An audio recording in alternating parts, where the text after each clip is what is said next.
तो उन्होंने कहा देखो परीक्षित सूर्य अग्नि अगर मान लीजिए कि सोचते हैं कृष्ण के हम आपसे विनती है कृष्ण ने जैसे उठा लिया ऐसे ऐसे थोड़ी देर उठा तो कृष्ण क्रिया कृष्ण की कुछ लेकिन कृष्ण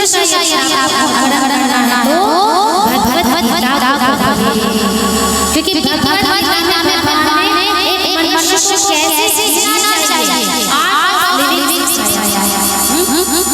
जीने का तरीका बताया है हे इंसान तुम पशु से मानव से मानव कैसे तो कहते हैं यहाँ कृष्ण जी कि कृष्ण और बड़ा दोष नहीं लगा क्यों नहीं लगा क्योंकि उन्होंने सारी सृष्टि जैसे आप कंप्यूटर या निर्माण तो आपको एक बात है एक पार्ट तो आप उसको क्या करेंगे अपने मन से चाहे बोल देंगे अपने मन से उसको बना देंगे एक इंजीनियर पता होता है उसने जो बनाया है उसमें क्या क्या दोष आता है क्या क्या गुण वो चाहे जोड़ भी सकता है चाहे जोड़ भी सकता है इसी प्रकार भगवान तो क्या वो गुण उसके अंदर नहीं जाएगा तो उसका रचना खुद उसको सोचता है भगवान हम सबसे सोचता है वो जो जड़ है माया से कदापि माया की कौन है दासी सेवी है बड़ बढ़िया इसलिए कभी भी कृष्ण के इस अनुकरण में जाओ अगर अनुकरण नहीं है किसका करो भगवान मर्यादा पुरुषोत्तम श्री राम वो चाहते थे उनके पिताजी ने किया उनकी तीन महारानी लेकिन फिर वो एक पत्नी धारण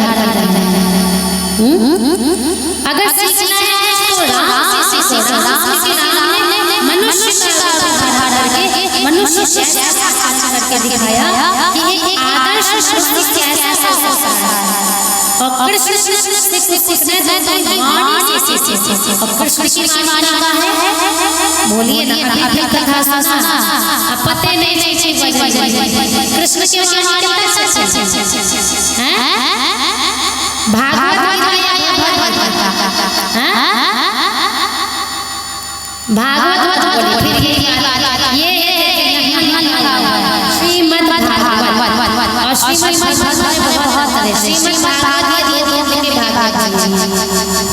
लेकिन भागवत जो महाभारत जो इतनी पुस्तक तो भागवत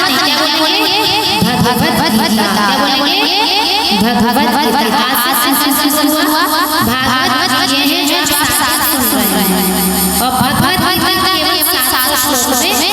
नहीं जो जो वाणी है हम सबके लिए अर्जुन को माध्यम बनाना तो कहते हैं कि अगर तुम्हें जाना है तो भगवत गीता निश्चित पढ़ना चाहिए हर व्यक्ति को अब इसी क्रम में भगवान की हिदायत का सहारा कंस अक्रूर जी को पहले तो वो संसुदर्शन और संसूर इत्यादि उद्धार रहे हैं उद्धार हो ना कंस अक्रूर जी को कहता है कैसे है तो हमारे भांजे हैं इसलिए बुलाई मैं बहुत आगे करने जा रहा हूं तो उसमें वो भी आना चाहिए और कंस का प्लान क्या अब कृष्ण के पास दादा ने भी उसको मार दिया लेकिन जब हमारे एरिया में आ जाए कहते ना अपने एरिया का भी शेर होता है नहीं कहते तो कंस को क्या लगा इस साइड में वृंदावन में कृष्ण का एरिया है तो वहां शेर बन रहा है जब वो यहां आएगा तो हम ऐसे माया ऐसे कृष्ण को ला करके पहलवानों को कैसे सोचेगा कृष्ण को और यही उसका काम है लेकिन उसे क्या पता, वो तो पूरे दुनिया ब्रह्मांड के शेरों में भी शेर है। हाँ, उसे लग रहा है कि हमारे लिए हमें राजा का चला है। तो राजनीति वो कहता है कि अक्रूर जी कितने दिन हो गए कृष्ण और बलराम ऐसे बड़ी बड़ी प्रशंसा होती है। चलो लेकिन क्या बुद्धि सुधरती है? इसलिए दुष्ट कभी चापलूसी करे ना बड़े से सावधान हो जाइए। सोचिए एक बड़े विद्वान दार्शनिक मैं तो अपने शत्रुओं से बचूंगा, मैं तो अपने शत्रुओं से बचूंगा, मेरे मित्रों से बचूंगा। क्यों कहा ऐसा? क्योंकि जितना शत्रु आपका साथ नहीं करेगा मित्र बन के वो आपका साथ पता भी नहीं आजकल ऐसा ही हो रहा है कि कुसंगति क्या है? शत्रु बन के मित्र आते हैं। आप थोड़ा सा ध्यान देने लग जाओ, थोड़ा सा करियर ध्यान देने लग जाओ तो दूसरा साथ लेकर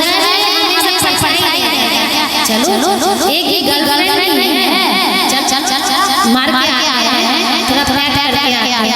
क्यों? ये मित्र के रूप में शत्रु आया है जो आपको आगे बढ़ने से रोकेगा कि पढ़े लिखे तो बनेंगे नवाब। विद्या ऐसी विद्या जलाना वो शुद्ध मिलेगा आपको। फिर लेकिन हर से नालायक बेटा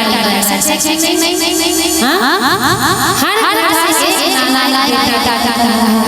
क्यों निकल रहा है? सोचिए ना, आपने तो बहुत अच्छी फिर भी नालायक निकल रहा है। इसका एक कारण है कि जो मित्र के रूप में उसके पास बैठा हुआ है और उसे माता-पिता भी मेरा दोस्त है, क्या कैसे करना है, कैसे करना है, पढ़ाई इधर मारना है। तो ये कोई और भी बनाना भी बड़ी बनाना जैसे सभी के आप गर्मी की सीजन में खड़े हो ना, आप उसमें गलती से देखेंगे दो होता है कि नहीं? वैसे जो क्या कहते हैं अपना दुर्गंध चाहते ना फैला और दुर्गंध ऐसे बहुत जबरदस्त और दुर्गंध ऐसा। लेकिन अभी क्या हो गया तो एक कटोरी में और यही समाज की दशा है। इसलिए हर से नालायक निकल रहा है, इसलिए चोरी हो रहा है, हाँ माताओं के साथ अत्याचार हो रहा है। यहाँ एक देवी की पूजा को भूख कितनी घटनाएं आए। अभी हम कितनी देवियों का शोषण हो रहा है। तात्पर्य क्या है? उस सड़े को फेंके, उस सड़े को वो कैसे जब समाज अपने बच्चों को संस्कार देने के लिए उद्यत हो जाए, केवल विश्वास के लिए पूर्ण संस्कार बच्चों को कहीं वो मिट्टी में भी सोना वाला ऐसे इसके लिए मेहनत करना पड़ेगा। इधर मोबाइल चला खाना भी पकेगा तो ऐसी से हम चलेंगे। लेकिन सोच इसलिए अपने बच्चों को सही स्कूल में भेजें जहाँ उसे एक ही नशा का सेवन ना हो तो इस प्रकार का आते हैं अभी नंद बाबा बस आए हैं। इससे पहले दो भजन कर लेते हैं, बस 15 मिनट के अंदर कोशिश कीजिए हो जाए। फिर मैं 15 मिनट में जब झांकी तैयार होंगे, आज इसलिए तैयार होने में विलंब तो 10:30 तक हम विश्राम करेंगे। आइए 2 भजन सुन लेंगे। ताली बजाइए भगवान। अरे इसमें ताली बजाने वाली बात है, ये शोक करने वाली बात है ना कि वृंदावन से भगवान जा रहे हैं और आप कह रहे हैं ताली बजाइए भगवान जा रहे हैं। कल ही हो गया ना। तो ये इतने शोक वाली बात है। अच्छा देखिए, कल कथा का विश्राम दिवस है, वैसे तो कथाएं होती ही रहेंगी, तो ये इसके लिए भी थोड़ा ये मनाइए कि इतने दिन से जो हम ज्ञान के सागर, ज्ञान भक्ति वैराग्य के सागर में डूब रहे थे, तो बस कल और शायद कह सकते परसों रामनवमी है तो हो या नहीं हो पता नहीं, तो परसों तक बस। तो गोपियाँ कहती हैं अहो विधाता सवनं चिंतया संयोज्य मैत्र्या प्रणयेन देहिनः पाठकं विक्रीडितं निर्भगचेष्टितं यथा। हे विधाता आप धन्य हो, धन्य हो। अगर किसी से हमें दूर ही करना है तो मिलाते प्रश्न है। एक तो पहले ये बंधन वाला शरीर दे दिया, उस शरीर बंधन में कुटुंबी दे दिया, पति पत्नी भाई बहन दे दिया, जिससे इतना लगाव हो जाता है, इतना लगाव हो जाता है कि अगर वो हमसे दूर चले जाए तो हमें बहुत दुख होता है। तो पहले ये बताओ कि हमें आप मिलाते क्यों हो, और मिलाते हो तो हमें दूर क्यों कर देते हो। और मृत्यु हर व्यक्ति को उससे दूर कर देता है। जिनके घर में कुटुंबियों की मृत्यु हुई होगी उनको ये दुख पता होगा कि अब वो उनके बीच नहीं है तो उन्हें कितना कष्ट होता होगा। उनकी याद, उनका स्मरण बारंबार आता रहता है कि काश वो हमारे बीच में रहते, काश वो हमारे बीच में रहते।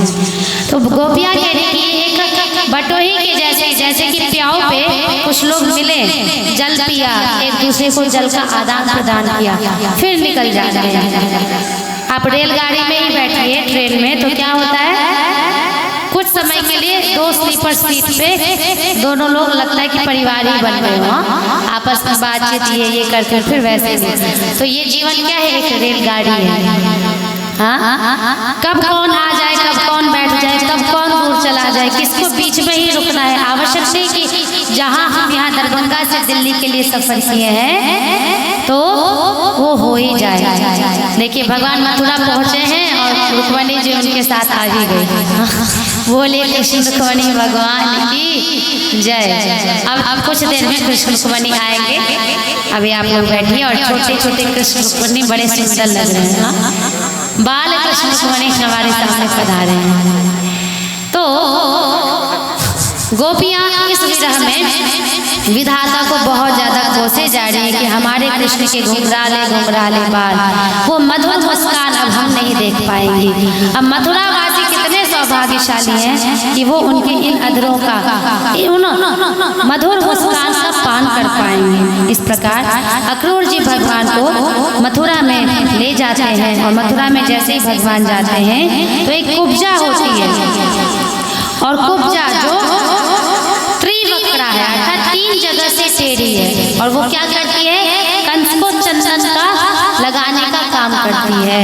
तो भगवान ने उसे वहीं रोका, कहा हे त्रिवक्रे कुतः गच्छति, कुत्र गच्छति, अर्थात कहाँ जा रही हो। तो क्या उसने कहा कि मैं इस कंस को चंदन लगाने के लिए जा रही हूँ। नहीं, उस कंस को मत लगाओ, मुझे चंदन का आलेपन करो। तो जैसे कुब्जा देखती, वो तो कुरूप है, देखने में 3 जगह से टेढ़ी है, देखते ही मुग्ध हो जाती है और कहती है हाँ निश्चित आप ये लीजिए। और जैसे ही वो भगवान उस चंदन को लगाते हैं, कुब्जा के दोनों पैर पे अपना पैर रखते हैं, उसका ऐसे दाढ़ी पकड़ते हैं, और तीनों जगह से जो वो टेढ़ी थी उसको सीधा कर देते हैं। परम सुंदरी हो जाती है वो कुब्जा, और पुनः भगवान को अपने घर आतिथ्य के लिए बुलाती है। इसी क्रम में कुवलया फिर हाथी को मद में लाके और भगवान को कंस चाहा कि ये हाथी ही काम तमाम कर दे कृष्ण का, लेकिन कृष्ण और बलराम उस हाथी का मान वर्धन करते हुए इसके दोनों दांतों को लेकर बीच सभा में पधारते हैं और पहलवान जो चाणूर मुष्टिक आदि पहलवानों से भगवान की लड़ाई करवाता है कंस। और पुनः यहाँ पे जब देख लेते हैं तो अरे ये तो बड़े बड़े पहलवानों को पछाड़ दिया, पहलवानों को मार दिया, अब वो डर जाता है। देखिए जो दुष्ट व्यक्ति होता है ना, वो अंदर से बहुत कमजोर होता है, खोखला होता है। उसे किस बात का घमंड होता है? अपने आसपास के लोगों का। वो आपको किसका शक्ति दिखलाएगा? ये देखो मेरे बॉडीगार्ड, ये वो दिस दैट, उसके अंदर कोई दम नहीं होता। वो किसका दम दिखलाता रहता है? अपने आसपास हट्टे कट्टे लोगों को जमा करके। और जब वो उसको भी पराजित कर दो तो क्या कहते हैं? सिरसी पिट्टी गुम होना। तो सिरसी पिट्टी उसकी गुम हो जाती है। तो ऐसे कंस की सिरसी पिट्टी गुम हो गई जब उसने देखा अरे मेरे एक एक करके सारे राक्षस मर गए, सभी पहलवानों को कृष्ण ने मार दिया। तो भागने लगता है कि दौड़ के भगवान छलांग लगाते हैं और उसको उसके सिंहासन पर से घसीट के उतार के एक छलांग लगाते हुए नीचे मैदान में जैसे एक छलांग लगा के अपनी पैर के घुटने से उसके गर्दन को दबाते हैं और वहीं पे वो राम नाम सत्य है, अर्थात सबकी यही गत है। चाहे कितने बड़े आए मूछ वाले पहलवान, सब एक दिन जाएंगे ही जाएंगे। तो कंस का उद्धार होता है। लेकिन कंस देखिए परम गति को प्राप्त हुआ, पता है क्यों? अहर्निश उसका भगवान में चिंतन लगा रहा। तात्पर्य क्या है कि हम चाहे कपट से, चाहे झूठ, क्रोध से, काम से, लोभ से, लेकिन चिंतन यहाँ होना चाहिए। अगर यहाँ चिंतन नहीं होगा और इनको माध्यम बना के कहीं और हम चिंतन करें तो वो बिल्कुल व्यर्थ है, वो सार्थक होगा ही नहीं। तो इसी क्रम में अपने माता पिता को कारागार से छुड़ा के अपने उग्रसेन जो सचमुच राजा थे मथुरा के, उनको राजगद्दी पे बिठा के भगवान बलराम जी के साथ कहाँ चले जाते हैं? वो चले जाते हैं गुरुकुल शिक्षा प्राप्त करने। और भगवान के गुरु का नाम क्या है? कौन बताएगा? भगवान के गुरु का नाम क्या है? हाँ, बहुत सुंदर, सांदीपनी मुनि हुए हैं। और इनका निवास स्थान कहाँ था? सांदीपनी मुनि का निवास स्थान कहाँ था? पता है आप लोगों को? नहीं? उज्जैन। अर्थात भगवान मथुरा नहीं, उज्जैन में जाके सांदीपनी मुनि से शिक्षा ग्रहण किए, उनकी सेवा किए। और इसके बाद पुनः क्या होता है? 64 कला में भगवान को पारंगत बनाया जाता है। आजकल स्कूल में तो एक भी कला बच्चों को आ जाए तो समझ लिया जाए। हाँ, उनको बस ज़्यादा से ज़्यादा कहा जाता है क्लासरूम में बैठे रहो, गर्मी झेलते रहो, पढ़ते रहो, मन हो तो थोड़ा फुटबॉल खेलो, खेल, पढ़ाई, संगीत, बस। देखिए 64 कला पता है आपको? उसमें भोजन पकाने की कला, बढ़ई की कला, मतलब आप जो भी समाज में काम होता देख रहे हैं, हर एक कला बच्चों को सिखाई जाती थी। ये थी गुरुकुल की व्यवस्था। लेकिन आज बच्चों को कहो जाके लकड़ी काटो, हम लकड़ी काटेंगे, हम तो यो हैं। तो खैर, तो यहाँ पर गुरुकुल पद्धति से उन्होंने दक्षिणा बोला तो उन्होंने कहा कि मेरा पुत्र अकाल मृत्यु को प्राप्त हुआ है, तो मैं चाहता हूँ मैं अपने पुत्रों का दर्शन करूँ। पुनः भगवान उनको उनका दक्षिणा, गुरु दक्षिणा के रूप में उनके पुत्र को वापस करते हैं, सांदीपनी मुनि के पुत्र को। जब जरासंध को ये बात पता चलती है कि इसने मेरे जमाता को मार दिया। जरासंध कौन है? ससुर है किसका? कंस का। तो वो फिर बारंबार द्वारकापुरी पर, मथुरा पर आक्रमण करता है। तो पुनः भगवान द्वारका का निर्माण करते हैं और द्वारका का निर्माण करके सभी मथुरा वासी को वहाँ ले जाते हैं। अब इसके बाद क्या होता है कि एक कालयवन नाम का राक्षस है। तो यहाँ देखिए भगवान कह रहे हैं कि आवश्यकता आने पे रण भी छोड़ो, हर जगह बलवत्ता दिखानी जरूरी नहीं है। अगर भगवान चाहते तो कालयवन को एक सुदर्शन चक्र से मार सकते थे, लेकिन क्यों नहीं मारा? क्योंकि वहाँ पर उसको एक वरदान मिला था कालयवन को कि जो व्यक्ति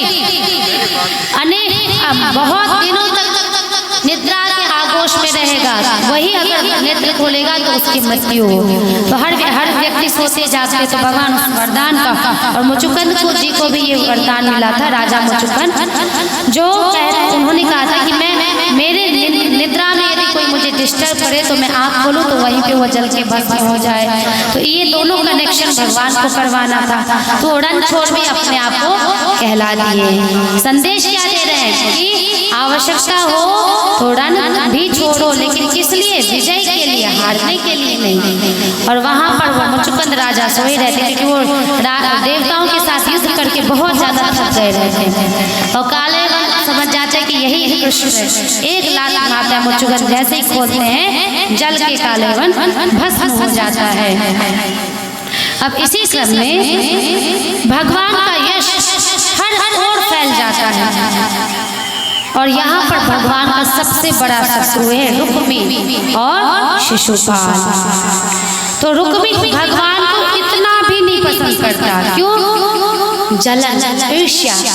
आप यदि किसी का कुछ भी ना बिगाड़ो ना, तो व्यक्ति बिन मतलब की आपसे ईर्ष्या करने लगते हैं कि नहीं? दोस्त में ईर्ष्या होने लगती है, जो कि आप किसी को बिगाड़ेंगे नहीं, किसी का कुछ नुकसान नहीं कर रहे हैं, पता नहीं किस बात से लोग आपसे जल बैठे। तो पता है जलन का मूल कारण क्या है? उसे लगता है कि अरे ये जिस स्थान पे मैं उस स्थान पे क्यों नहीं हूँ। इच्छा, अभिप्सा उससे आगे बढ़। कृष्ण का यश पूरे पृथ्वी पर फैल गया था, और रुक्मी को इससे चिढ़ बढ़ती थी। उसे लगता था ये ग्वाला है जो गैया चराता है, गैया को हाँकने वाला, इतना बड़ा योद्धा अपने आप को जो रण छोड़ दिया, इतना बड़ा योद्धा और इतना बड़ा अपने आप को कहलवा रहा है। रुक्मी को भीतर भीतर जला, और हम इतने बड़े बड़े योद्धा राजा बैठे हुए और हमारा कुछ भी गुणगान नहीं हो रहा, कुछ भी यशगान नहीं। इसलिए ईर्ष्या बहुत खराब चीज है। यदि आपका भी किसी के प्रति ईर्ष्या भावना आ रहा है, जलन आ रहा है, तो उसको वहीं समाप्त कीजिए। क्यों? क्योंकि वो उस इंसान को नुकसान नहीं पहुंचाएगा, आपको भीतर ही भीतर जलाएगा। जो व्यक्ति ईर्ष्या में जीता है ना, वो कभी भौतिक रूप से और आध्यात्मिक रूप से वो आगे बढ़ ही नहीं सकता। इसलिए अगर आगे बढ़ना है तो दूसरों की खुश में खुशी होइए। पड़ोसी का 3 मंजिला घर बन गया, हम तो एक ही मंजिले पे हैं, यहाँ लगता रहता है अरे बाप रे बाप सांप लौट गया हो जैसे, हाँ करेजे पे है। ये पड़ोसी का 3-4 मंजिला घर ठुका गया, हम एक ही मंजिले पे अभी हैं, क्यों खुश होइए? अरे बहुत अच्छी बात है, अरे उसने मेहनत की, धन कमाया, जैसे भी कमाया, बन गया उसका, खुश होना चाहिए। लेकिन आजकल हर एक के प्रति ईर्ष्या लेके बैठे हुए, सब अपने कर्मों से आगे बढ़ रहा है, पीछे हो रहा है। इसलिए ईर्ष्या बहुत खराब चीज है, बहुत खराब विकार है, उसको आज ही खत्म कीजिए जलन को। तो यहाँ पर शिशुपाल रुक्मी बहुत ज्यादा भगवान से जलते थे। रुक्मी ने तय किया कि मैं अपनी बहन रुक्मिणी का विवाह शिशुपाल से करूंगा। और शिशुपाल कैसा है? हमेशा नशा लेता है, दारू पीता है, जुआ खेलता है, हाँ परिस्थितियों के साथ। लेकिन रुक्मी को वो शिशुपाल बहुत पसंद आ रहा है। तो देखिए, अगर भाई भी गलत व्यक्ति से आपका रिश्ता तय करे तो यहाँ स्त्री को अधिकार है। अगर कोई नशेड़ी से, गजेरी से, भंगेरी से, चरित्रहीन व्यक्ति से आपका रिश्ता तय करने, आपके परिवार ही वाले क्यों ना हो, तुरंत उसका निषेध कीजिए। कन्या को ये संपूर्ण अधिकार मिला हुआ है शास्त्रों से कि वो अपना वर स्वयं चुने। और ये रुक्मिणी जी से हमें पता चलेगा, क्योंकि रुक्मिणी जी नहीं चाहती है कि मैं शिशुपाल जैसे अधर्मी के साथ विवाह करके मैं अपना भी जीवन बर्बाद करूं। आप तो बेटी का विवाह कर देते हैं लोभ में आकर के, एक नशेड़ी से, भंगेरी से, यारे कैसे भी इसका पालन पोषण तो हो जाएगा, लेकिन उसके बाद जो उसका जीवन तबाह होता है वो आत्महत्या तक कर लेती है। इसलिए यहाँ कन्या को अधिकार है। इस बात को दिखाने के लिए शास्त्र यहाँ कह रहे हैं कि चुपचाप रुक्मिणी जी एक ब्राह्मण के द्वारा कृष्ण को पत्र भेजते हैं। क्या भेजते हैं कि हे कृष्ण, हे मधुसूदन, मैं अब आपके बिना नहीं जी सकती। मैंने आपके यश का जैसे ही गुणगान सुना तो हे प्रभु, मैंने मन ही मन आपको अपना पति बना लिया। आपको मैंने अपने पति के रूप में वर्णन कर लिया है, लेकिन मेरा ये भाई रुक्मी मुझे एक गलत व्यक्ति से, शिशुपाल से विवाह करवाना चाहता है। हे मधुसूदन, यदि आप नहीं आएंगे तो मैं सच कहती हूँ कि मैं अपने प्राणों का अंत कर लूंगी, लेकिन मैं इस चरित्रहीन, इस नशेड़ी से, इस दुष्ट से मैं कदापि विवाह नहीं करूंगी।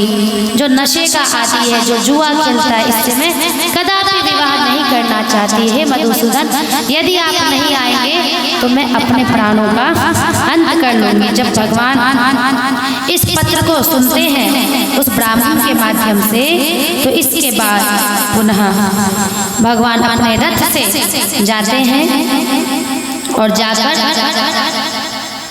जहाँ अपनी कुल देवी से प्रार्थना कर रही हैं रुक्मिणी जी, वहीं पर रथ पे बिठा के घोड़े से टिक टिक टिक करके जाते हैं और रुक्मिणी को उसी मंदिर से उठा के ले जाते हैं।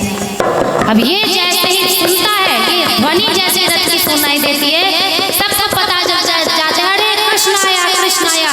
ये रणछोड़ तो है ही, अब देखो ये कन्या को भी भगाने वाला बन गया। हाँ, कौन है ये? कोई मर्यादा है जो कन्या को भगा के विवाह कर रहा है? इसको हम छोड़ेंगे नहीं, चलो सब इसके साथ युद्ध करो। सभी शिशुपाल, रुक्मी और जितने राक्षस के रूप में राजा लोग थे, सभी कृष्ण से युद्ध करने के लिए गए। पीछे से कौन आए? बलराम जी, एक इतना बड़ा हल लेके, हाँ, और ढाई सेना को तो बोले कान्हा तुम जाओ, इनको मैं संभालता हूँ। और इसके बाद पुनः रुक्मिणी जी को साथ में लेके जाते हैं। फिर भी रुक्मी नहीं मानता है, वो सभी से बच बचा के कृष्ण के पीछे भागता है, भागता है, भागता है। फिर उसके बाद क्या होता है? उसके बाद फिर पुनः रुक्मी रोक देता है भगवान के रथ को। अब भगवान को इतना ज्यादा क्रोध आता है, देखिए ध्यान से, भगवान उसको मारने के लिए उद्यत होते हैं। क्यों? क्योंकि भगवान क्रोधित इसलिए नहीं कि मेरी पत्नी को, होने वाली पत्नी को रोक रहा है, भगवान इसलिए क्रोधित है कि ये रुक्मी अभी तक अपनी बहन का रिश्ता गलत जगह डाल के इसके साथ जबरदस्ती कर रहा था। तो जब कोई स्त्री के साथ अपमान करता है ना, तो भगवान को बहुत क्रोध आता है, बहुत क्रोध चढ़ता है। वहीं पे वो रुक्मी अपने बहन को बहुत तरह तरह की बातें बताने लगा और भगवान चक्र से जैसे आए, रुक्मिणी हाथ जोड़ के कहने लगी, हे प्रभु कृपया आप इसे आप छोड़ दे। चैले साधुकारिणम सश्मश्रुकेशम प्रवपन्य रूपयत् तावन्मवर्धु परसैन्यमद्भुतम यदुप्रवीरा नलिनीं यथा गजा। हे नाथ, ये एक अबोध प्राणी है, ये नादान है, कैसे भी ये मेरा भ्राता है, इसे आप कृपया छोड़ दीजिए, इसे मत मारिए। तब उसके बाद भगवान ने क्या किया?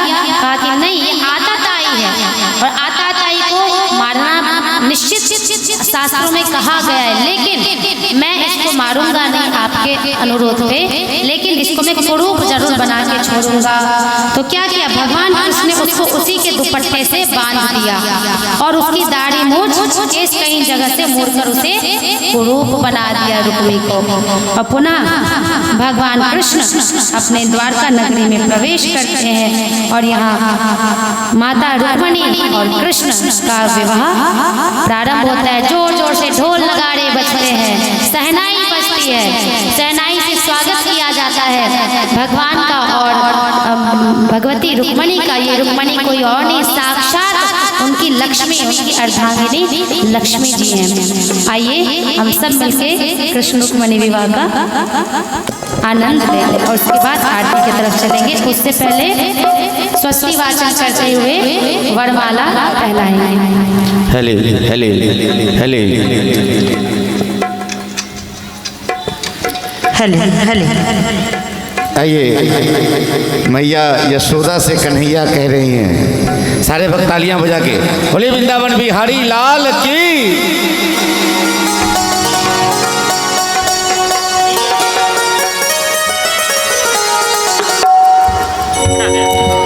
राधिका गोरी से बिरज की छोड़ी से मैया करा दे मेरो प्यार। राधिका गोरी से बिरज की छोड़ी से मैया करा दे मेरो प्यार। अरे बंधन है प्यार के, अरे बंधन है प्यार के, राधिका गोरी से बिरज की छोड़ी से मैया करा दे मेरो प्यार।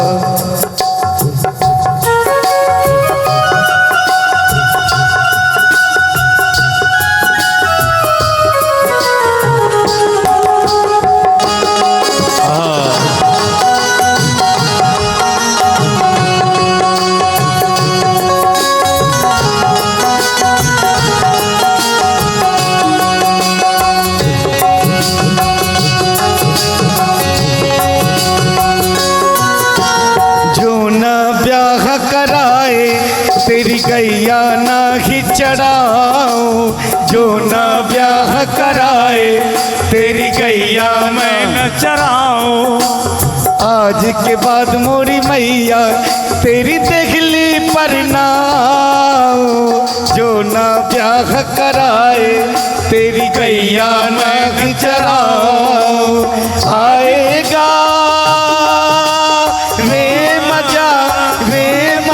अब जीत हार का राधिका गोरी से बिरज की छोड़ी से मैया करा दे मेरो प्यार। अरे बंधन है प्यार के, अरे बंधन है प्यार के, राधिका गोरी से बिरज की छोड़ी से मैया करा दे मेरो प्यार।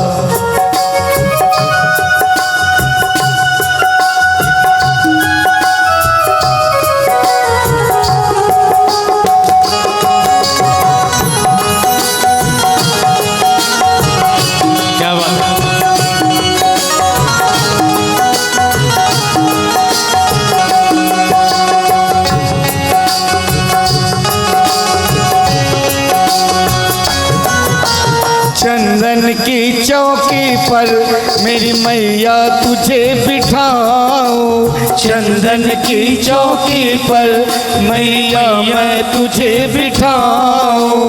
अपनी राधिका से मैं माँ चरण तेरे दबवाऊं, चंदन की चौकी पर मैया तुझे बिठाऊं। भोजन मैं बनवाऊंगा 56 प्रकार का राधिका गोरी से बिरज के छोड़ी से मैया करा दे मेरो प्यार। अरे बंधन है प्यार के, अरे बंधन है प्यार के, राधिका गोरी से बिरज के छोड़ी से मैया करा दे मेरो प्यार।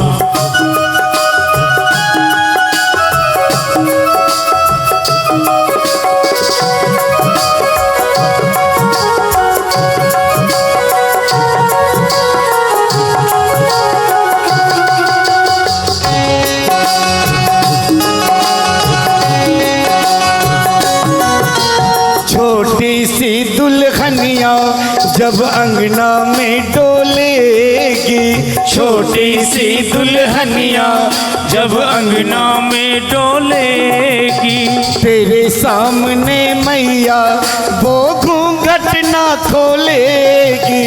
छोटी सी दुल्हनिया जब अंगना में डोलेगी, दाऊ से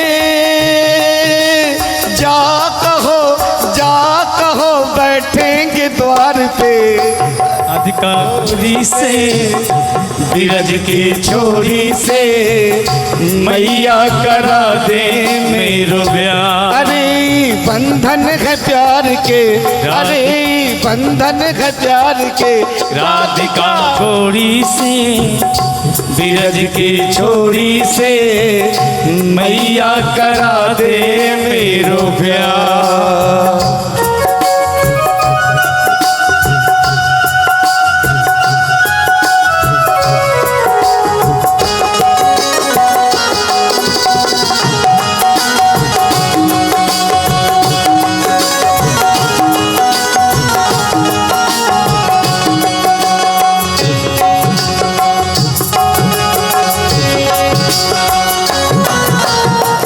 बातें लल्ला की मैया बैठी मुस्काए, सुन बातें लल्ला की मैया बैठी मुस्काए, लेके बलैया मैया हिबरे से अपने लगाए, सुन बातें लल्ला की मैया बैठी मुस्काए, नजर कगे लग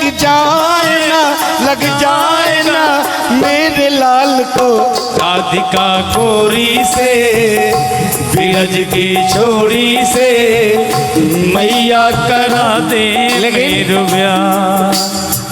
आप सारे भक्त को इतना लाइन याद हो गया होगा कि राधिका गोरी से बिरज की छोरी से मैया करा दे मेरो ब्याह। एक बार उठा के दोनों हाथ और तालियां बजाते हुए सारे भक्त पहले उठा लीजिए और कन्हैया जी के नाम एक साथ तालियां बजा के, राधिका गोरी से बिरज की छोड़ी से मैया करा दे मेरो ब्याह। अरे बंधन है प्यार के, अरे बंधन है प्यार के, राधिका गोरी से बिरज की छोड़ी से मैया करा दे मेरो ब्याह। मैया करा दे मेरो ब्याह, मैया करा दे मेरो ब्याह, मैया करा दे मेरो ब्याह। और वृंदावन बिहारी लाल की जय हो जय हो जय हो। और आप हैं भाई हमारे शिवम वस्त्रालय गंज चौक दरभंगा प्रोप्राइटर छोटे लाल जी, आपके तरफ से ये 101 रुपये का चढ़ावा। हम चाहेंगे कि ये खुदरा जो वस्त्रालय है आपका छोटे लाल जी, कन्हैया जी करे कि अगले वर्ष होलसेल में ये बदल जाए। बोलिए सच्चे दरबार की।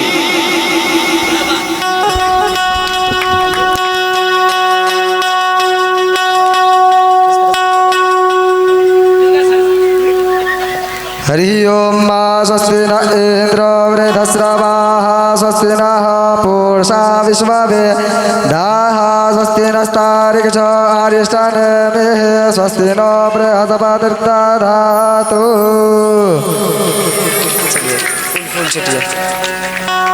ओम अम्बे अम्बिकम्बालिके नमानयति कशनः सतस्वकः सुभद्रिकां गाम्भीर्यवासिनीम्।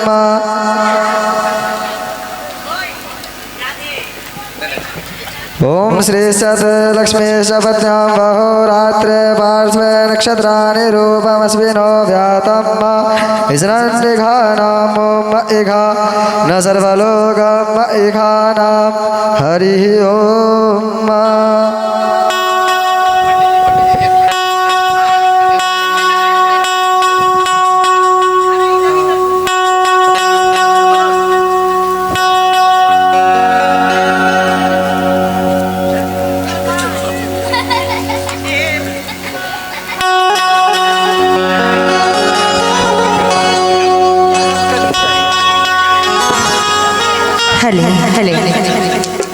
एक दो शादी गीत हमारे कंचन जी लेके हाँ आ रही हैं दरबार में, एक दो शादी का ही गीत। बोले दुल्हा दुल्हन सरकार की, किशोरी महारानी की। बहुत सुंदर जुगल जोड़ी राधे श्याम के सुंदर सुंदर विवाह गीत।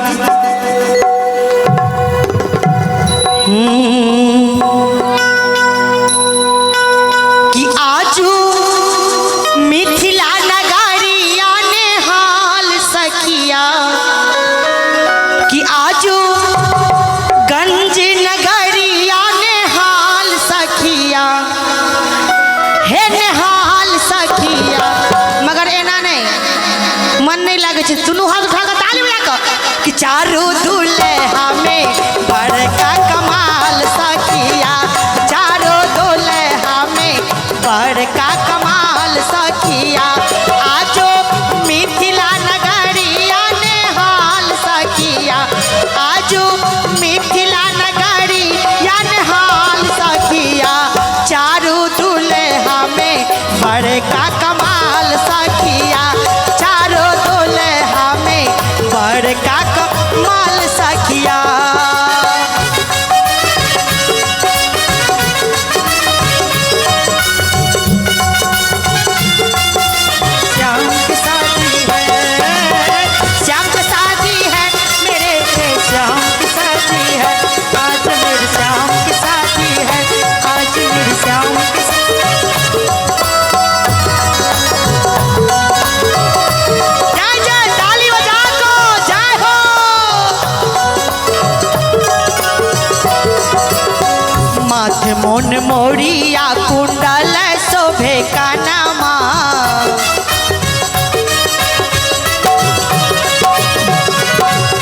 माथे मोन मोरिया कुंडल शोभे कानामा कारी कारी आँखिया रे चूले मीनायनामा लाल लाल चंदन शोभे भाल सखिया आहे लाल लाल चंदन शोभे भाल सखिया कि आहे लाल लाल चंदन शोभे भाल सखिया।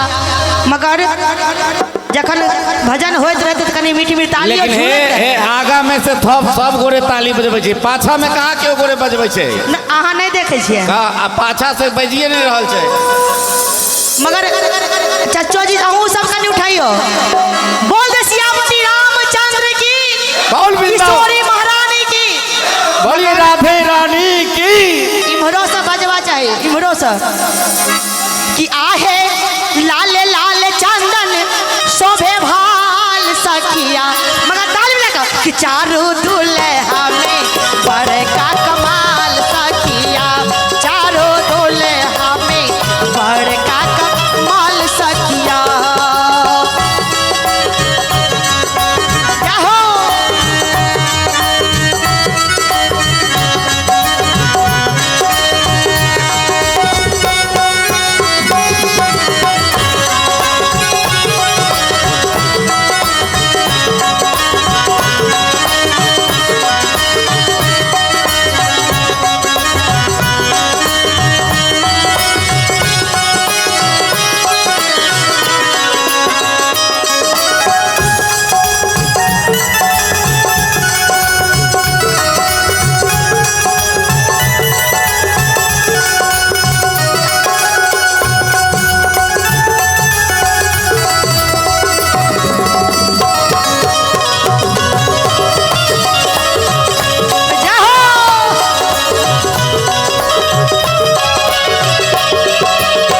गगन मगन आजू मगन धरतिया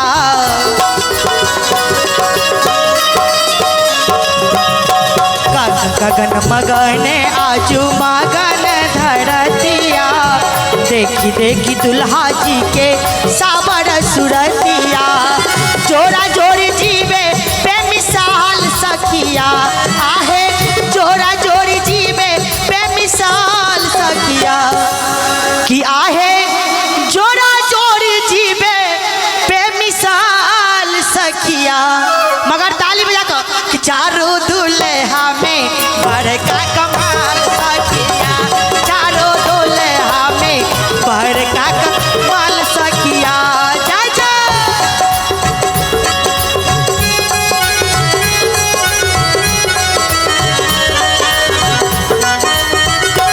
क्या बात है?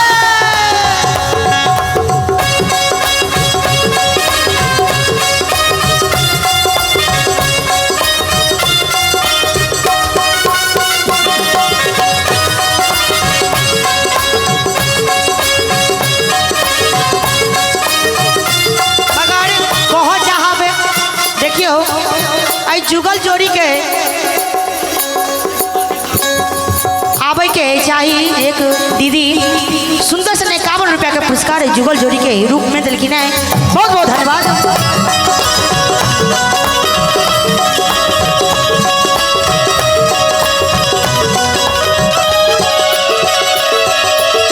जकरा लागी जोगी मुनि जप तप कैलनी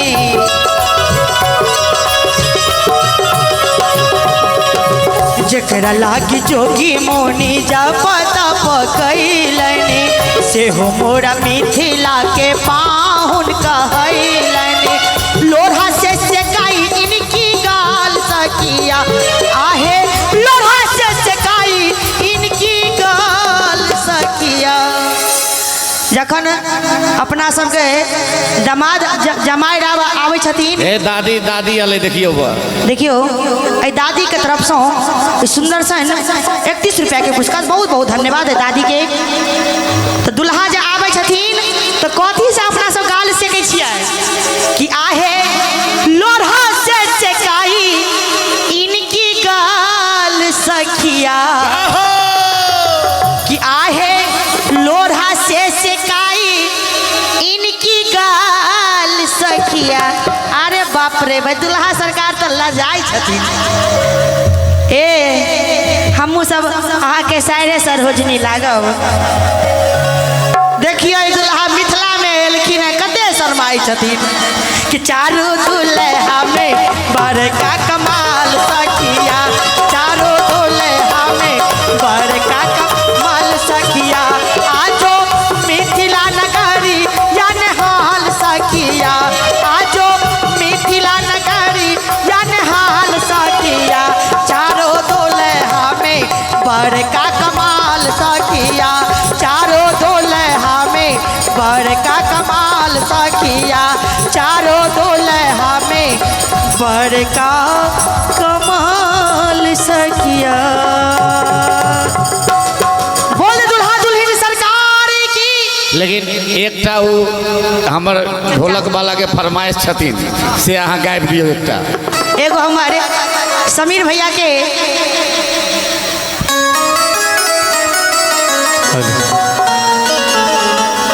आइए इनाम के तौर पे आप है read and achieve classes Alpatti Darbhanga.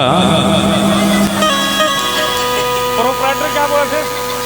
अच्छा, जिसके प्रोप्राइटर आप है Anand sir, read and achieve classes Alpatti Darbhanga, जिसके प्रोप्राइटर आप है आनंद सर। आनंद सर की तरफ से प्यारा सा 101 रुपये का खूबसूरत सा आशीर्वाद, प्यार, दुलार, इनाम हम सभी को पुरस्कृत किए हैं। बहुत बहुत धन्यवाद।